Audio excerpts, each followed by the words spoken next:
create a whole other conversation as far as for the progression or supposed progression, I'll say, Starfield. So we got to see Todd Howard's fucking face. Y'all don't like Todd Howard. Like, y'all taking shots. Hey, man, he deserves every punch in the chest that he gets. Man, sneezing constantly. Dude, I was like I said, I was a little buzzed watching with Ivan. I booed Todd Howard the second I fucking saw him. I was like, boo, fuck you and your fucking your knockoff Indiana Jones jacket. Fuck you. But you guys got to put some respect on Todd Howard's name. Now, he has some fumbles. 76, we all know this, but like we got Morrowind, we got Oblivion, we got Skyrim. Like, now, what more do you need? Well, you know, again, what more do you need? No, don't answer that. I'll give you this. No. I'll answer that question, Church. I'm gonna answer your question. I'm gonna answer what more do you need? I need something that Bethesda has never done in the history of any of their games. I need a game that works at fucking launch, and they have never fucking done it. Not Fallout. Once. What about Fallout 3? Fallout New Vegas. Glitchy is all shit. Buggy is all shit. Vegas was a bit glitchy. Oh, Vegas was Obsidian, my guy. That was my bad. Fallout 3 wasn't super crazy. It was worse on, I was like, on now PS3. You see that more. I'm a little more team Obsidian. Oh, but hold on. Let's go. We forgave Bethesda for the bugs and glitches because nobody was making games like they were making it in terms of that scale at the time. At the time, yeah, that's why it was forgivable, right? Who was doing that big of an expansive open world with this so many quests? Like, we can forgive the glitches. Obsidian. I mean, yeah, them too.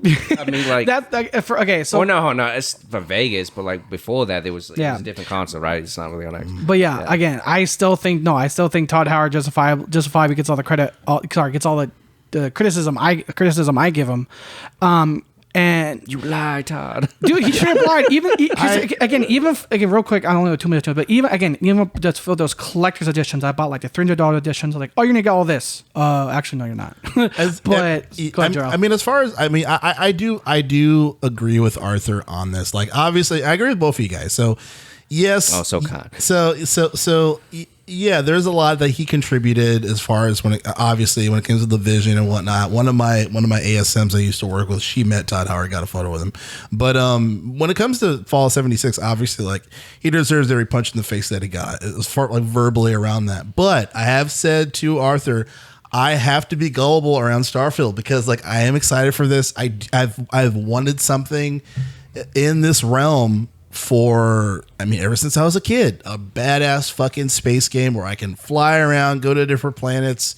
And you know, when we talk about No Man's Sky, but like No Man's Sky is good for what it is. Like, it's a good game for what it is. It's cool. Like, to me, as far as like my brain shutting off, I think of No Man's Sky, especially in the creator mode. You know what I mean? Because like the music is amazing. I can just fly to different planets. Not all of the planets look necessarily like super detailed and different, which is my main criticism. And it's like, this is a small team, so like it's forgivable. That's why I say like it's good for what it is. Like, it's a great game for what it is. But as far as something that has a little more detail, you know, more of a set baseline story, and then just like a little more like customization stuff as far as like your ship and stuff like that, like I'm leaning on Bethesda to make this happen, especially with the fuck up of 76 and Phil Spencer knowing that fuck up and doing the purchase. And he has been really consistent with updates with Bethesda, whether or not Todd Howard is on the stage or during whatever X conference. So when I saw the gameplay for Starfield, I was like, okay, I'm seeing a little more, and they're doing some corrective stuff like we talked about before, NPCs, you know, coming back, you know, the storylines, dialogue decisions. You know, even though some of the stuff they're borrowing from No Man's Sky, I call it the Apple strategy. You know, it's like whatever Android has done first, we're just going to take that and make it better, and they make it better, and we're like, fuck, whatever. You know what I mean? So like, I'm fine with that. That same fucking leather suit. See, that's but anyway, iconic. Yes, iconic, if you will. But yeah, so. What I saw, I was a little more excited, and then I did like the music as well. I'm very curious to see if it's actually going to work day one, but I have to be cautiously optimistic about this, is because this is something like from a childhood perspective. I've wanted something like this for like most of my life. So if they mess this up, and it depends on how they mess it up. If it's like bugs, I can forgive that, because like everything has bugs now. Just give me a patch, fucking fix it. But if it's something as ridiculous as like Fallout 76, no NPCs, like a core mechanic, like if they pull that back when they said that they were gonna have it, like that's obviously a different conversation. But yeah, I have to be gullible around this. I just have to. But let me start with you, Church. Yeah, so there's a lot to unpack here for me. I just want to like comment on the No Man's Sky comparisons. I've tried to get into No Man's Sky. It just the game does not captivate me, even in creative. I just find it really boring. I don't know what to do. The planets look barren to me. Yeah. And from what I can understand, and Arthur, when you get a chance, maybe you can speak to it as well. The thing that made No Man's Sky great is with the additional support throughout the years was the stuff they added to space, not necessarily the planets. It's like the bounty hunting, the aliens you can fight. It has nothing to do with what was already core there. So when I look at Starfield, this already looks like a better No Man's Sky to me in my mind. Yeah. In terms of expectations, the internet was crazy. Some people think it looks like trash. Yeah. They didn't like the gunplay combat. To me, the combat was better than I expected because I played Morrowind and I played Oblivion. Yeah. And the combat in those games have always been terrible. Yeah, they're shoddy. It's just karate chop. It's shoddy. Skyrim. I don't expect game-breaking combat format. So when I saw the gunplay, I'm like, yo, this actually looks decent. Like, this is better than I thought. So I'm excited for the promises of Starfield. I'm excited when I start to think of an Elder Scrolls game and what does that mean? Like the different quest lines, the different organizations you can, join and go. The ability, like, you know what? I can probably steal weapons that I see on somebody. Yeah. I can probably go into like a shipyard and steal somebody's ship. Yeah. Just like the things that you can do from a Bethesda game. If they implement those features that we know and love, I think Starfield is going to be great. Yeah. It's expansive. Do I think all those thousands of planets are going to have something on them? Hell no.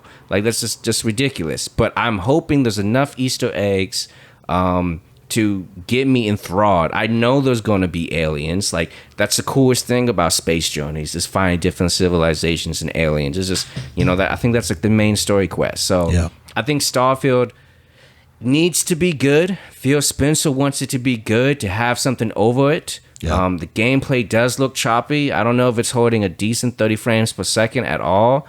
But I'm excited for the vision, and I just hope what the game offers is more than what it lacks. Yeah. And so that's kind of my hot take real quick on Starfield. Yeah, nice. Very nice. Yeah, it's funny because watching the gameplay now, it's almost like they're trying to, it kind of reminds you a little bit of like Cyberpunk, but...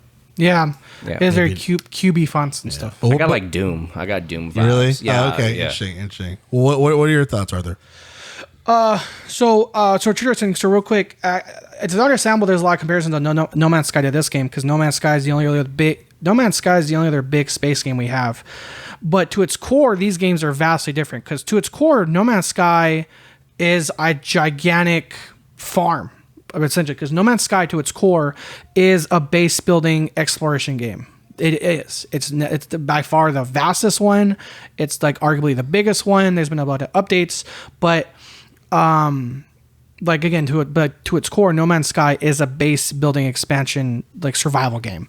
Now, of course, there are quests and stuff like that I think it adds to it, but its core, it's based like it's like No Man's Sky and everything is based to its core on that. So it's Starfield. Starfield is since Starfield is a Bethesda game, this one is going to have more of like a campaign, a story, guilds or factions, stuff like that. And the thing with me too is like Todd Howard being Todd Howard is really setting this game on a pedestal. Like he's gone multiple interviews where he says he wants this game to be the next Skyrim and be as playable 10 years from now as it is day one. So it's like what we're seeing, I know we haven't had hands on it for it yet, but like what we're seeing, we need to start asking these questions that Todd's asking us. Is this game going to be playable 10 years from now? And again, that's just not me judging that. These are things Todd is saying. And like I said, that's just what Todd does. Todd has a tendency to put things on a huge pedestal. So when it hits the mark, it's it's like a half of, okay, that was a huge, that was a huge mark to make. But for someone like me, I would say, well, that was his mark. He said to hit, like that was his goal, or one of his marketing things about it. I'm still nervous about it. For me with Starfield, it's not so much I'm nervous about it because of Starfield. I'm nervous about it because of Bethesda, if that makes sense. And like I still have the pain from 76. So it's not like I'm not hyped or not excited for Starfield because everything is heard about Starfield. I'm just not very excited for it or truly hyped for it because of just Bethesda as a whole right now. Yeah. Now to the game itself, what I'm seeing, there are things I did like it. Like as an RPG, Bethesda really did set the benchmark for open world RPGs. We did see the skill trees. I did think, at least in the snippet we saw, I did think that the skill tree looked a little smaller, but then they did show that you can rank it up versus one thing. Like even for example, I have my Fallout 4 skill tree poster over there. So skill tree doesn't really matter to me because that's what sets it apart. That creates replayability. Like I said, I was one of the people that did buy the Skyrim 10th anniversary edition, played it as a whole new class, and it really was like playing Skyrim for the first time. So can this game, will this game do that? Will this game be able to do that like we're being promised from Todd Howard?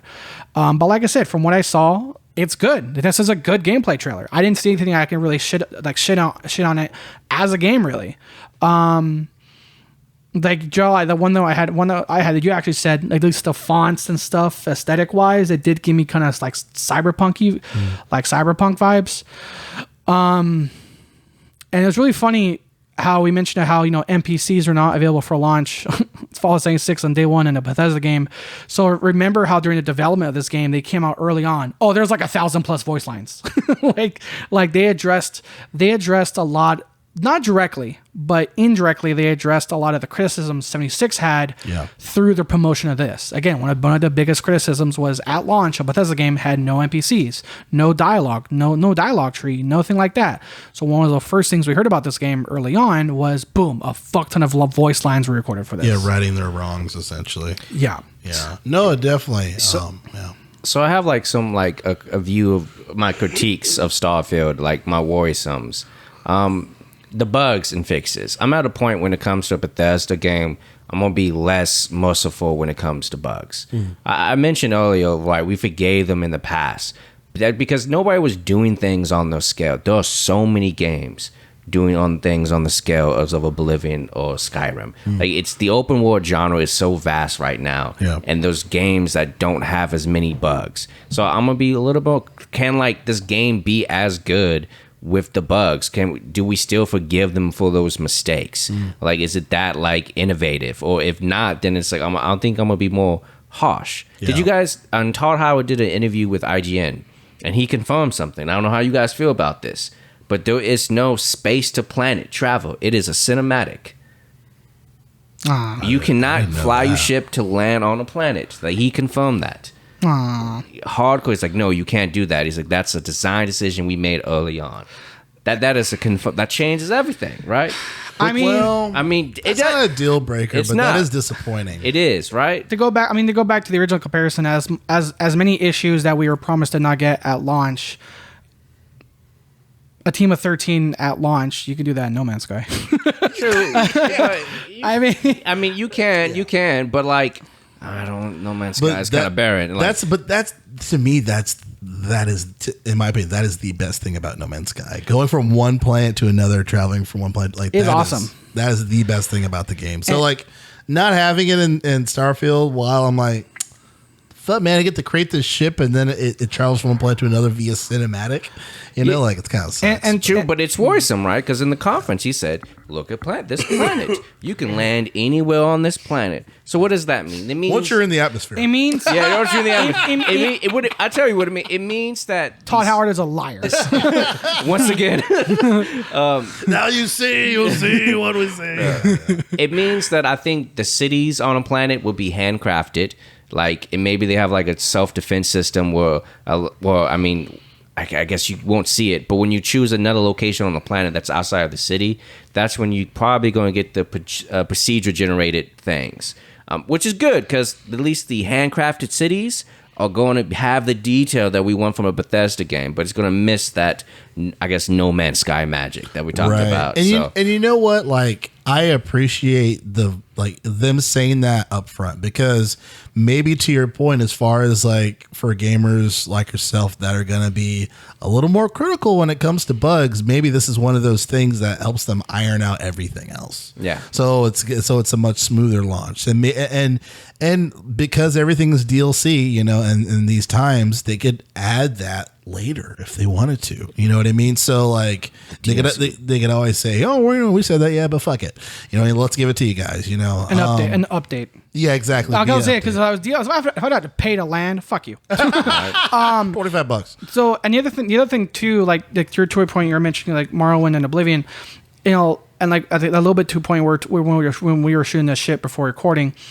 a lot of the things that made Bethesda great at the time was, it sounds weird, but like the time. A lot of Bethesda had a lot of firsts, and with technology, you know, and gaming, I feel like increasing at an exponential rate, it's really hard to do a lot of firsts now. And like what were these groundbreaking firsts, maybe even like 5-10 years ago, are now more common. So that's why I think this game is potentially the big, not make or, if not for me, make or break. But for a lot of people, this is the new test for Bethesda, because for the first time in 2 to 3 console generations, this is their first time they've had a new fucking engine since like the PS2. And it's, you know what? I thought they're still using the old engine. Like, this game was supposed to be the first one new. This was supposed to be the new game, they said, of using the new engine. That's what they said. Which is good because the game is 25 years in the making or whatever, or over 20 years in the making. It's like, please give me a new engine. So that's good news there. But I think one of the things that is maybe slightly worrisome is that they already talked about news as far as like, oh, like, yeah, there's going to be a Fallout 5 after Elder Scrolls 6. I'm like, oh, fix Starfield. Yeah. like make Starfield, and then like maybe I'll start thinking about those other 2 games. But right now I'm like I'm looking at this, my guy, you know. So my thing with this is like pretty much to a point. My bar is the bar that Todd set. The Todd Howard wants to be the guy in the microphone, then they need to either filter what he's saying or deliver what they're promising. Because again, Fallout 76, now we'll include No Man's Sky in this category, like Fallout, the No Man's Sky mislaunch, the 76 mislaunch, the Halo mislaunch, the Battlefield mislaunch. There was another one, but Cyberpunk.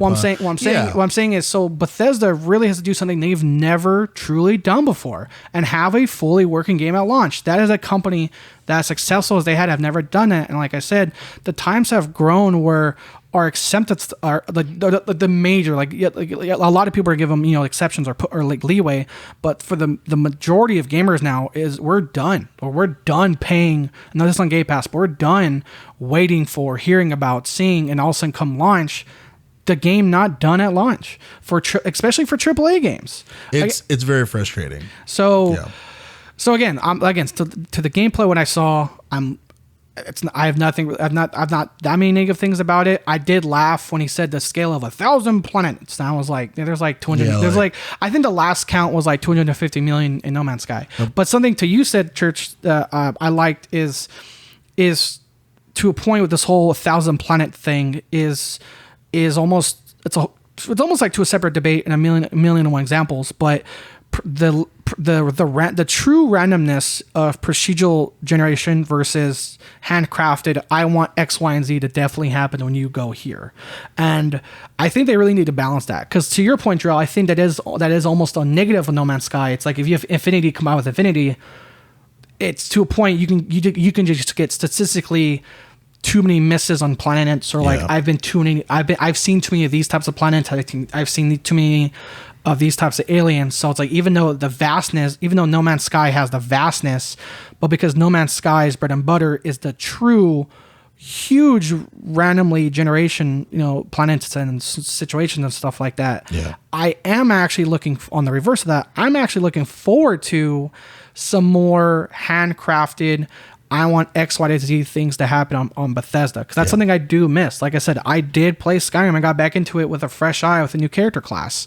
So that really did make me a little more, the needle moved a little bit of me kind of being excited for, if not, again, not Starfield just as a game, but like a good Bethesda game. And I think that's a good point, because like just even after the game comes out, the potential for just like those 1,000 planets, the DLC is crazy, because it doesn't even need to expand more planets. You can just add to the stuff that's already there, and maybe people feel some type of way, but just having a universe and having like a Bethesda sandbox, and we all see what the mods can do or what the DLC was in the past games. It's really good potential. You know, definitely. The last thing I wanted to talk about here on the show